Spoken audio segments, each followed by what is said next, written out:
2026 оны 1-р сарын 11 Москва Левел Лесной хэмээх орон сууцны цогцлбор.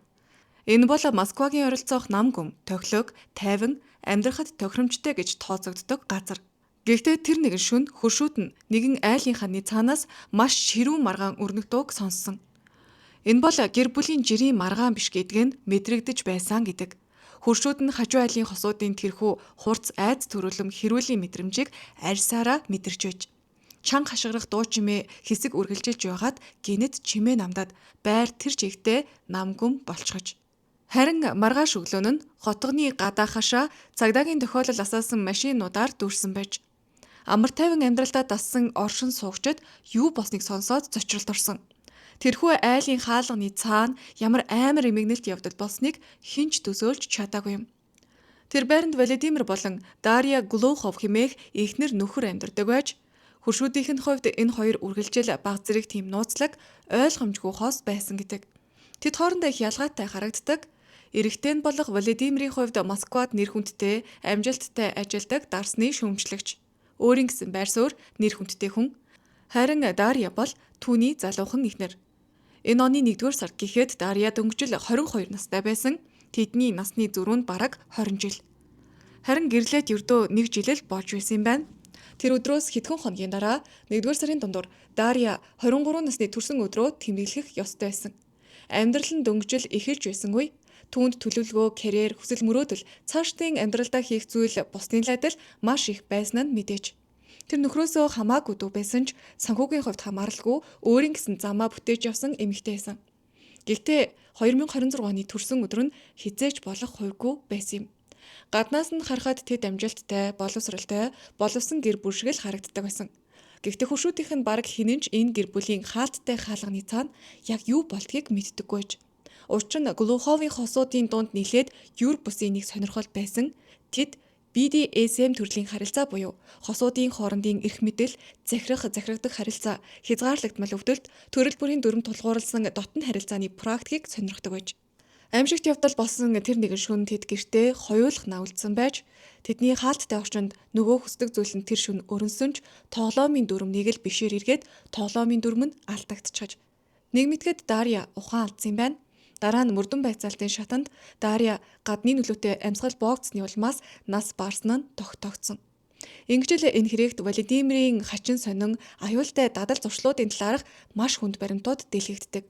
Түүний амьдралын дад талыг сөхөх тусам энэ хэрэг ямар аимшигтай, харанхуй, бас ойлгомжгүй нууцтай болохыг та бүхэн ойлгох болно. Бичлэгээ үргэлжлүүлэн үзэхээс өмнө суугаа дагсан хэсгийг шалгаад даагүй бол дагаад өгөөрэй. Мөн насанд хүрээгүй бол өнөөдрийн бичлэгийг үзэхгүй байхыг сануулъя.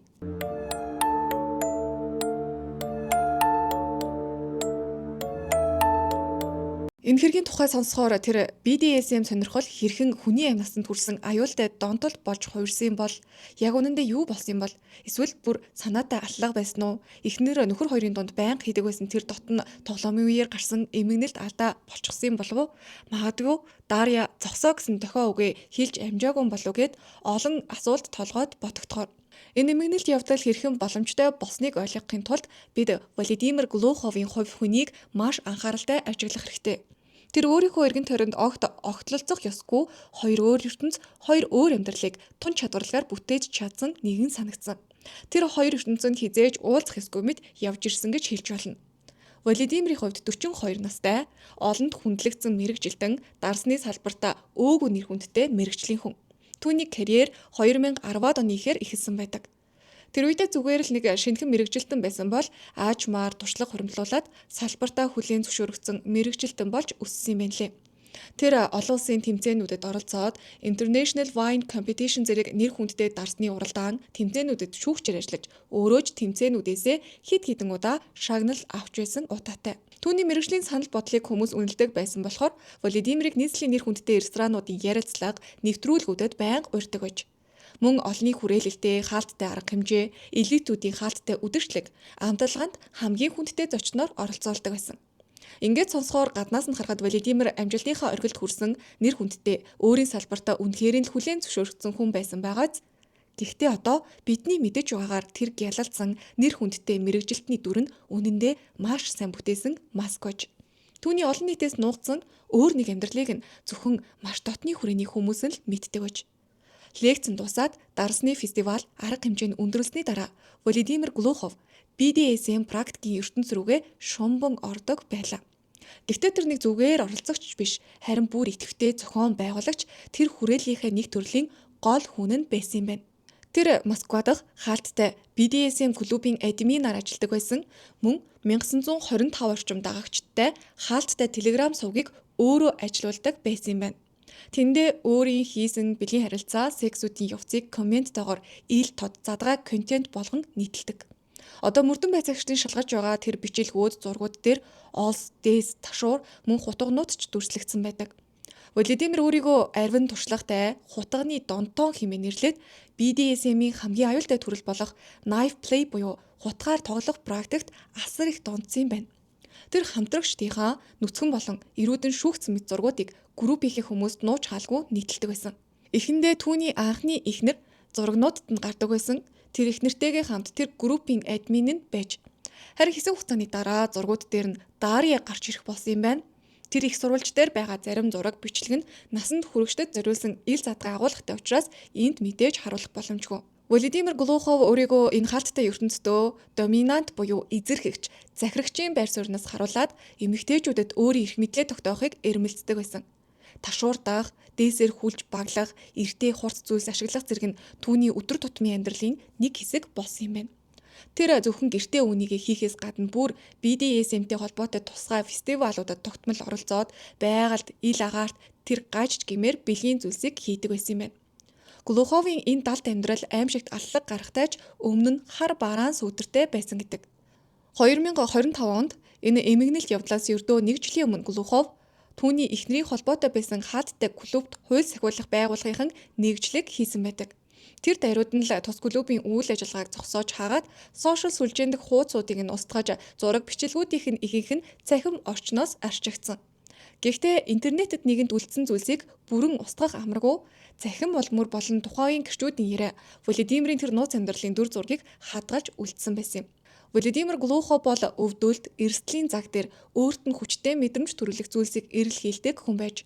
Яг л энэ аюултай тоглоом нарийн чанд дүрмүүдээр дүүрэн хаалттай өвөрмөц ертөнцийн тэр Дарьятай танилцсан. 2023 оны орчимд тэдний зам огтолцсон юм байна. Энэ бол кафе эсвэл гудамжинд болсон санамсаргүй танилцах явдал огт биш байсан. Тэд BDSM соёл зориулагдсан тусгай сонирхлын форум дээрээс бие биенээ олж харсан байдаг. Тухайд Владимирийн ард амьдралын асар том туршлага бас нуран унсан гэрлэлт нь байсан. Анхны эхнэртэйгээ тэр зөвхөн ахуй амьдралаар зогсохгүй тусгай сонирхлын нөгөө хөгжүүлэлт маш хүнд хатуу сценаруудыг хамтдаа хэрэгжүүлж практик хийдэг байсан. Гэвч тэдний салалтын шалтгаан нь зүгээр нэг үзэл бодлын зөрүү байгаагүй юм байна. Хожим ил болсон мэдээллээр тэр гэр бүлд хил хязгаар гэдэг зүйл удаа дараа алдагдсан байсан. Владимир Глухов эхнэрээ хатуу ширүүнээр зодоод архиусан үедээ бүр хит хитэн удаа агсан тавьсан удаатай. Энэ бол BDSM-ийн урьдчилан тохиролцсон тоглоомын дүрмээс асар хол зөрчсөн хяналтгүй цэвэр бэлгийн болон гэр бүлийн хүч ирхийлэл байж. Эцэст нь тэр эмэгтэй ийм харилцаанаас зугатаад гэрлэлт нь дуусгаруулсан.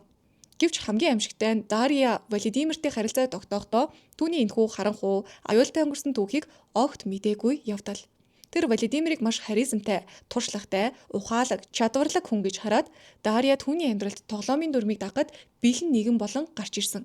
Тэдний хооронд насны зөрүүч баггүй, Владимир 40 гарсан амьдралын туршлагатай эр бол харин Дарья дөнгөж 20 гаруй настай залуухан эмэгтэй. Гэхдээ тэдний хаалттай хүрээлэл дотор энэ насны зөрүү нэг их мэдрэгддэггүй байж, учир нь тэдний холбож байсан зүйл нь ижил сонирхол нь ижил ертөнцийн байсан юм.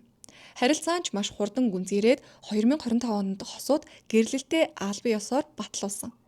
Найз нөхд нь тэднийг төлөв томоотой, соёлтой хосуудл гэж тодорхойлдог байсан. Тэд хамтдаа аялаад олон нийтийн цэнгүүнд байнга цоглог харагдаг гэж. Гаднаас нь харахад тэдний хаалттай хаалганы цаана ямар аюултай хар ангал нуудаж байсныг илчлэх ганцч шинж тэмдэг харагддаггүй байсан гэдэг. Гэхдээ өөрсдийнхөө сонирхдаг хүрээлэл дотроо тэд үүнийг нэг их нуудаггүй байсан. Владимир Дарья хоёр хамтдаа бичлэг хийн, блог хөтөлж, харилцааныхаа өөрсдийнх нь ойлгодог тэр онцлог хэв маягийг хуваалцдаг байсан юм байна. Тэд үүнийг өөрсдийнхөөрөө бүтээлч байдал өөрийгөө илэрхийлэх нэг хэлбэрэл гэж үздэг байсан. Дарья ч эдгээр бичлэгүүдэд сайн дураараа оролцдог байсан юм байна. Владимирын нийтлсэн зураг бичлэгүүд дээр Дарья тэдний сонирхдаг тэр ертөнцтэй холбоотой янз бүрийн дүр төрхөөр гардаг байсан. Владимир BDSM фестивалууд дээр Дашаг олонний өмнө ташууртаж төрөл бүрийн байгууламжид хүлж шийтгдэг байсан гэдэг. Дарьягийн бие дээрх ташуурцсан мөр, зүсэгцэн сорив, eel гарсан хурц зураглалуудыг Владимир бараг өдөр бүр сошиалдо ичгүүргүйгээр постлдог байсан. Энэ бол тэдний хоёулангийнх нь хуваалцдаг сонирхол, тэднийг гэрлэлдэж тодорхой хэмжээгээр энэ суурин дээрээ тогтсон. Гэхдээ энд нэг чухал зүйлийг ойлгох хэрэгтэй. Тэд хоёулаа энэ сонирхлынхоо хүрээнд амьдардаг байсан ч тухайн хүрээллээс гадна Дарья огт өөр хүн байж. Түүний амьдрал тэр итгээд сонирхолтой захирагддаг хамтрагчийн дүрээр хязгаарлагдаагүй. Дарья өөрийн гэсэн ертөнцтэй, өөрийн амжилт, зорилго, бас өөрийн гэсэн зан чанартай залуухан эмэгтэй байсан. Харин Владимир тэр зан чанар бие даасан байдлыг нь аажмаар дарахыг оролдож байсан байж болох юм. Ингээд Дарья ямар эмэгтэй байсантай илүү танилццгаая. Дарья Ткачук Санкт-Петербург хотод төрж өссөн. Угаасаа боловсрал хүмүүжил сайтай орчинд өссөн тэр Москва руу зүгээр нэг адал явдал хөөж очиагүй, өөрийн зорилго амбицаа хэрэгжүүлэхийн тулд нийслэлийг зорьсон гэдэг. Дарья маш сайн боловсрал эзэмшсэн. Тэр Оросын холбооны улсын тэргүүлэх их сургуулиудын нэг болох ерөнхийлөгчийн агентч суралцсан. Энэ нь түүнийг зорилготой, өндөр оюуны чадамжтай, сахилга баттай хүн байсныг харуулж байна. Тэр нөхрийнхөө мөнгөөр амьдардаг, өөрийн гэсэн байр суурьгүй эмэгтэй бол байгаагүй. Ердөө 22 настайдаа л Дарья карьерийнхаа хувьд нэлээд амжилтанд хүрсэн байж. Тэр борлуулалтын чиглэлээр үйл ажиллагаа явуулдаг компанид хилцээний дараагаар ажиллаж байсан юм байна. Сарын орлого нь ойролцоогоор 150 мянган рубль байсан. Москва шиг өндөр өртөгтэй хотод залуухан эмэгтэй өөрийгөө хангалттай өлгөн авч явах боломжтой орлого. Баримт бичгүүд болон ойр дотныхных нь батлаж байгаагаар Дарья Владимираас санхүүгийн хувьд огт хараат бус байсан гэдэг. Тэр суралцаж, сургуулаа дүүргэж, өөрийн карьерийг босгож байсан. Мөнгөний асуудал түүнд ерөөсөө байгаагүй. Энэ нь очих газаргүй учраас хүчирхийллийг төвчээд амьдардаг, өөрийгөө авч явах боломжгүй байсан гэх хэвшмэл ойлголтыг бүрэн эвдсэн нөхцөл байдал. Дарья бол бие даасан боловсралтай эмэгтэй. Тэр өөрийгөө дахин сануулхад санхүүгийн хувьд хангаж чаддаг байсан. Владимираас үл хамааран өөрөө шийдвэр гаргах боломжтой байсан. Яг энэ л баримт бус явдлыг бүрч аимшигтай сэтгэл сэртгийлгмээр болгож байгаа. Яа тийм амжилттай хараат бус залуу бүсгүй өөрийнхөө унтлагын өрөөнд үхлийн занганд орчих вэ? Магадгүй хариултын сэтгэл зүйн хамаарал эсвэл Владимирын бусдыг маш чадварлаар манипуляц хийж хяналт болон аюулгүй байдлын хуурмаг илэрхийллийг бий болгодог чадварт нуугдаж байсан юм болов уу? Тэдний ганц жилч хүрээгүй гэрлэлтийн цаана гаднах өнгөн талын сайн сайхныхын цаана гүн гүнзгий аюултай сүүдэр нуугдаж байсан. Дарья бол бие хүн байсан. Гэхдээ Владимир Глуховын гарт тэрээр улам бүр зүгээр л нэг объект шиг болон хувирчихсан. Тэгэд Дарьяг таньдаг бүх хүний одоо өөрсдөөсөө асууж байгаа хамгийн том асуулт нь бол тэдний төгс мэт харагддаг гэр бүлийн хаалттай хаалганы цаана яг юу болж байсан юм бол? Энэ асуултын хариулт нь Владимирын өөрийнх нь харанхуй өнгөрсөн түүхэнд хэсэгчлэн нуугдаж байгаа. Владимир Глуховын намтрыг анхааралтай судлаад үзэхээр нэг зүйл тодорхой болно. 1-р сарын 11-ний эмгэнэлт явдал бол гинтийн уур хилэнгийн огшролт байгаагүй. Энэ бол түүний олон жилийн турш явж ирсэн замынхын төгсгөл туйлын юм шиг харагдсан. Боловсралтай, нэр хүндтэй мэт харагдаж байсан тэр хүний цаана маш их уур хилэн, ялангуяа согтууруулах ундаа хэрэгэлсэн үедээ аюултай болдог нэгэн нуугдаж байж. Нээлттэй их сурвалжид Владимиртэй холбоотой доод тал нь олон нийтэд ил болсон 2 аюултай нөхцөд хэрэг тэмдэглэгдэн үлдсэн байдаг. Анхны аюулын тохио 2019 оны 12 дугаар сард гарсан байна. Тэр өөрийн оршин суудаг байранда гутаг барин хамгаалагч руу халтсан байдаг. Хувийн хамгаалтын ажилтныг давхар зузаан күртэгтэй байсан нь л амь насыг нь аварч үхлийн шарх авахаас хамгаалж чадсан. Владимир лифтэн дотор ердөө дотоочтойгоо хамгаалагчдтай маргалдаж байгаа бичлэг үлдсэн юм байна. Тэр зөрчил тухайн үедээ л гарааг үлдсэн ч ахуй марганд хүйтэн зэвсэг өөрийн дуртай фетишээ ашигласан баримт нь аль хэдийн эргэн тойронд нь том аюулын тохио болох ёстой байсан. Харин хоёр дахь нь илүү олонний анхаарлыг татсан хэрэг байсан. Тэр нь 2022 оны 100 тохиосон. Энэ явдал Москва мужид болсон Сир Пир Мир хэмээх амталгаад хоолны фестивал дээр гарсан юм байна. Баяр баясгалантай, соёлтой амрал байх ёстой байсан энэхүү арга хэмжээ аимшигтай хүчирхийллээр төгссөн байна. Хохирогч Ирина Гинзбургийн мэдээснээр тухайн үед тэр Глуховын хамтран ажиллагч нь байсан. Тэд хэсэг нөхдийн хамт такси хүлээж байх үед зөрчил дэгдсэн юм байна. Иринагийн ярьснаар Владимир согтууруулах ундаа маш их хэрэгэлсэн байсан. Түүний хажууд нь ирээд шууд нүүрл үнд зогсон гэдэг. Тэр аюул занал хийсэн үгсийг хэлээд тэр хамт байсан хүмүүсээс нь нин даруй зайлж явахыг шаардсан. Тэр үед Владимирийн хэлсэн эхний өгүүлбэр одоо эргээд бодохоор үнэхээр аимшигтай сонсогдно. Тэр хэлэхдээ эндээс зайл би чамайг энд нь булчхаас өмнө чи зайлаад өг гэж хэлсэн байдаг. Иринагийн хэлснээр түүнд халдсан хэрэгт Глуховын найз блогер Денис Руденкоч оролцсон гэдэг. Тэр оройн болсон явдлыг дүрсэлсэн бичлэгч байдгийм байна. Хохирогч эмэгтэй дуугүй өнгөрөхийг хүсээгүй. Тэр гэмтлийн эмнэлэгт очиж зодуулсан мөрөө баримтжуулан тэмдэглүүлээд сүрдүүлсэн аудио бичлэгүүд болон хяналтын камерын бичлэгийг цуглуулan цагдаагийн байгууллагад гомдол гаргасан. Өнгөц харахад баримт хангалттай байсан юм шиг. Гэхдээ эндээс хуулийн ажиллагаа гацааж эхэлсэн. Хэрэг материалуудыг дахин шалгуулахаар буцаагаад нэг байгууллагаас нөгөөд шилжүүлсээр л байсан юм байна. Эцэст нь Ирина өөрөө хөөцөлдөөж мэргэжлийн хүрээний хүмүүсийн дэмжлэг авч байсан ч хүн хэлэлцэх хугацаа дууссан гэх үндслээр хэргийг хаачихсан. Ингээд Владимир Глухов энэ удаад ч ямар нэгэн ноцтой шийтгэл хүлээлгүй өнгөрчихсөн. Өмнө нь ч мөн адил уснаас хуурай гарч чадсан нэгэн удаадараа ноцтой хэрэг тарьсан ч ямар ч ял шийтгэлгүй өнгөрч байсан түнд би юу ч хийсэн болох юм байна гэсэн даварсан бодлыг суулгачихсан баг. Хуршүүдийнх нь ярьснаар Владимир согтуу үедээ Левтэнд ихэвчлэн харагддаг байсан. Согтуу байхдаа Левтэнд их таардаг байсан гэдэг. Владимир хуршүүдтэйгээж байнга муудалцдаг байсан гэдэг. Төрөмгийн зан нь түүний амьдралын нэг хэсэг нь болсон байж. Гэхдээ тэр үе хүртэл энэ зан нь хэний ч амь насанд хүрээгүй. Харин одоо Левел Лесной хотхны тэр байранд 2026 оны 1-р сарын 11-ний шөнө юу болсныг эргээд харъя. Мөрдөн байцаагчид Дарьягийн амьдралын сүүлчийн минутуудыг болсон үйл явдлын жижиг хэсгүүдийг нэг нэгээр нь цуглуулад зэрэгэн тогтоосон байдаг. Шүүхийн материал дурдсанаар Владимир тэр орой хийх гэж байсан ээлжид дотн практикта урдчлан бэлдсэн байж. Тэр эхнэрийн гар хүлийг нь дээсээр хүлээд гарыг нь ард нь гавлан зангидсан. Мөн амыг нь хаах амны хаалт буюу кляп аманд нь зүүсэн байсан учраас Дарьяд орилго тусламж дуудах ямар ч боломж байгаагүй. Тэр огт хөдөлж чадахгүй нүхрийнхөө бүрэн иргэшээлд орчихсон байсан гэсэн үг. Дарьягийн хувьд энэ үдэш энэхүү үзэгдэл хэвийн нэг татал тоглоом шиг санагдаж байсан ч нөхцөл байдал тэс өөрөөр иргсэн. Учир нь хожим Владимир өөрөө хэлэхдээ тэр орой ийм зүйл болохын өмнөхөн Дарьятай маргалцсан гэж мэдүүлсэн байна. Үүнийг хуршүүдийн ярианч давхар баталсан. Тэд тэр шөнө байрнаас нь маргалдаж чанга дуу чимээ гарч байхыг сонссон байдаг. Ингээд оройны 11-ээс 12 цагийн хооронд их чанга дуу чимээ гарч байсан. Миний бодлоор уйлж байсан. Сүүлийн үед хидэн удаа тэд ямар нэг зүйлээс болж маргалдаж байх шиг санагдсан. Бид тэр эмэгтэйг уйлж байхыг сонссон гэж хуршүүд нь ярьсан. Харин тэр шөнийн маргаанаас удалгүй нөхцөл байдал улам аюултай болсон. Тэр дотн практикийн үеэр Владимир Дарьягийн амьсгалыг хааж эхэлсэн байгаа. Ийм төрлийн үйлдэл нь өөрөө маш өндөр эрсдэлтэй хүний амнаас нь шууд аюул учруулж болдог. Тиймээс үүнийг хийх үед асар их хяналт анхаарал шаарддаг юм байна. Харин тэр шөнө тэр хяналт алдагдсан уу эсвэл Владимирийн хийсэн зүйл анханасаа төлөвлөгөөтэй байсан уу? Энэ асуултал хэргийн хамгийн чухал хэсэг нь болж үлдээд байгаа. Гэхдээ тэр шөнө хяналт бүрэн алдагдсан. Дарьягийн биеийн байдал муудаж эхэлсэн байдаг. Хүчил төрөгчийн дутагдал буюу гипоксиг бие организмын дийлэлгүй тэр ухаан алтан орноосоо шалан дээр унсан. Яг энэ мөчөд санамсаргүй золгүй явдлыг санаатай алалгаас тусгаарлах аимшигт үннийг зааг ирсэн. Хүн ухаан алдах үед тоглоом шууд дуусдаг. Ямар ч эрүүл ухаантай хамтрагч амьсгалын замыг нэн даруй чөлөөлөд хүлээсийг нь тайлж агар шатны сэргийн амьдруулах тусламж үзүүлэх ёстой. Гэхдээ Владимир тэр үдэш огт өөрөөр байсан. Мөрдөн байцаалтын хувилбараар бол эхнэрээ ухаангүй байгааг харсан Глухов яаралтай тусламж дуудахаар утас руугаа тэмүүлээгүй. Инкийнхээ оронд харин амных нь хаалтыг суулан аваад орноос дэр авч Дарьягийн нүүрэн дээр тавьсан. Тэр гараараа дэрийг даран ам болон хамрынх нь амьсгалах орон зайг бүрэн хаасан гэсэн үг. Мөрдөгчдийн үзэж байгаагаар Владимир саяхан болсон тэдний ширүү маргаан зөрчлийг санаад эхнэрийнхээ биеэ хамгаалах чадваргүй арчаагүй байгаа байдлыг нь ашиглахаар шийдсэн. Тэр Дарьяг амьсгал хураах хүртэл нь дэрийг даран зогссон байгаа. Тэр эмч нарыг шууд дуудаагүй. Дарья амьсгал боогцны улмаас ингэж нас барсан.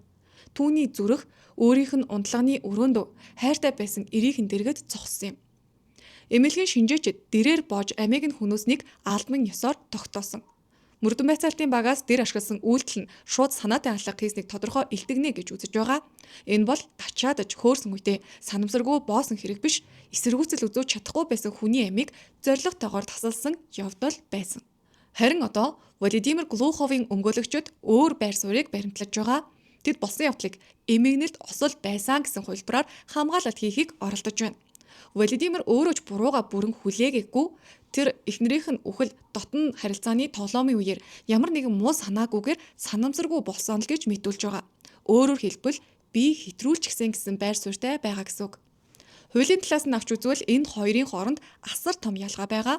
Хэрвээ шүүх болсон явдлыг болгоомжгүй үйлдэлээс хүний амнаас хохироосон гэж үзвэл Глуховд 2 жил хүртэл хорих ял оноож болцошгүй. Олон хүний хувьд энэ нь Дарьягийн амнаас түүний гэр бүлийнхэнд үлдсэн гарц хохиролтой харьцуулахад дэндүү бага шийтгэл. Ерөнхийдөө Дарьягийн дурсгалыг доромжилсон явдал болно. Өөр хувилбараар бол санаатай аллага. Мөрдөн байцаагчид уг зүйл ангийг шаардаж байгаа. Санаатай үйлдэл нь нотлогдвол Владимирт 15 хүртэлх жилийн хорих ял оноогдох юм байна. Энэ хэрэгт хамгийн гол шийдвэрлэх нотлох баримт нь дэр болсон хуульчид болон шинжээчид логиктой асуулт тавьж байгаа. BDSM практикийн үеэр хамтрагч нь ухаан алдвал нөгөө хүн бүх харилцааг даруй зогсоох ёстой. Гэтэл түрүүн хэлсэлжлэн тэр хохирогчийн ухаангүй байгааг харсаар байж гадны зүйл буюу дэрийг авч амьсгалыг нь боосон бол энэ нь юусооч тоглоом биш. Энэ бол гүйцээж алах үйлдэл. Энд бас нэг хувь тавилангийн харанхуй шоглоом, хувь заяа нэг аимшигтай ёжлол гарч ирнэ. Энэ нь юу вэ гэхээр Владимир Глухов өмнө нь өөрөө асфикси буюу амьсгал боогдуулахтай холбоотой практикийн аюулын талаар олон нийтэд ярьж байсан хүн байж. Тэр өөрөө ажилладаг байсан нөгөө хаалтдаг групптэй бичгтээ төр зүрийн хүчтэй мэдрэмжийн төлөө ийм хэмжээний эрсдэл гаргах нь огт хэрэггүй, утгагүй зүйлээ гэж анхааруулж байсан байдаг. Бүр үгэлж зогсохгүй BDSM хичээлийн өөр нэгэн залуу эмэгтэй болох Анастасия Филатова асфиксигийн улмаас амиа алдсны дараа түүний оршуулгын хандив цуглуулах ажлыг хүртэл Владимир зохион байгуулж цуглуулж байсан гэх мэдээлэл байгаа юм. Тэр эрсдлийг маш сайн мэдэж байсан. Амьсгал боогдох үед хүний биед яг юу болдгийг ч ойлгодог байсан. Гэсэн хэдий ч 2026 оны 1-р сарын 11-ний тэршүнд тэр өөрийн сонголтыг хийсэн. Шүүхийн өмнө одоо нэг л хатуу асуулт тавигдаж байна. Хамтрагч нь ухаан алдвал чи түүнийг аврах уу эсвэл түүнийг хамгаалж чадахгүй босон тэр мөчийг ашиглан амийг нь хөнөөх үү? Мөрдөн байцаагчдын үзэж байгаагаар Владимир 2 дахь замыг сонгосон. 1-р сарын 11-ний өглөө Дарьягийн цогцыг олсон. 1-р сарын 19-ний өдөр Красногорск хотын шүүхээс Владимир Глухов таслан сэргийлэх хэмжээ авч 2026 оны 3-р сарын 11-ний өдөр хүртэл урьдчилан цагдан хорих байр руу илгээсэн байна. Түүний эсрэг эрүүгийн хуулийн санаатай алалгаа гэх зүйл ангаар эрүүгийн хэрэг үүснэн шалгаж гэлсэн. Одоогийн буюу 8-р сарын байдлаарч Владимир Глуховын хэрэгт эцсийн шүүхийн шийтгэх тогтоол гараагүй. Мөрдөн байцаагт болон шүүх хуралдааны ажиллагаа үргэлжилж байна. Шүүхээс шүүгдэгчийн хувийн байдал, өмнөх хүчирхийллийн хэрэгүүд болон шинжээчдийн дүгнэлтийг харгалзан эцсийн ялыг тогтооно. Энэхүү эмээгнэлт явдал олон жилийн турш анир чимээгүй өнгөрсөн үеийн шархнуудыг сэтрээсэн. Дарья бүсгийн аллага Москвад хуучин зөрчлүүдийг шал өөр өнцгөөс харахад хүргэсэн. 2022 онд Глуховын гарц одуулж байсан Ирина Гинзбург байштай дахиад шударга ёсны төлөө тэмцээн мэдгдсэн юм лээ. Тэр зөвхөн Глуховын үйлдэлтч биш, түүний найз Руденкогийн үйлдэлтч хууль зүйн дүгнэлт өгүүлэхээр хууль шүүхийн байгууллагад дахин хандахаар төлөвлөж байгаа. Миний хувьд хүчирхийлэл ял шийтгэлгүй үлдэж болохгүй гэдэг нь зарчмын асуудал юм а гэж Ирина хэлж байгаа. Хүнд гэмт хэрэгт сэжиглэгдэн торны цаан сууж байгаа Владимир Глуховын өнгөрсөн үеийн авираллууд одоо зүгээр нэг согтуугийн танхаарал биш болж таарч байна. Энэ бүхэн системтэй цэвдэг нэгэн болон өөрийгөө ямар ч ял авахгүй гэж итгэсэн даварсан зангийн нэгдмэл болж харагдаж байгаа.